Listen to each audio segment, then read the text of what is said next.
Hello বন্ধুরা, শুভ সন্ধ্যা। দেখো আমি সন্ধ্যাবেলায় কি টিফিন নিয়ে বসে গেছি তোমাদের সঙ্গে শেয়ার করব বলে আমি চলে এসেছি। দেখো, ফুচকা, টক ঝাল, আলু মাখা। কিরম লাগছে বলো তো দেখে। ফুচকাটা দেখো, গোলগুপ্পা।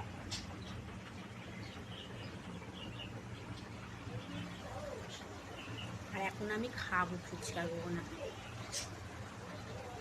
টক জল দিয়ে। কে কে খাবে চলে আসো বন্ধুরা।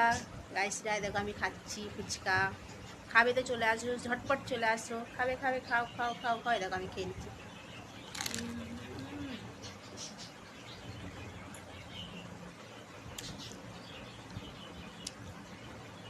টক জলটা এত সুন্দর হয়েছে না, এত টেস্টি, তোমাদের কি বলবো বন্ধুরা। মানে ধনে পাতা ছিটানো আছে আর গন্ধরাজ লেবু দিয়া দারুণ হয়েছে। টাটা।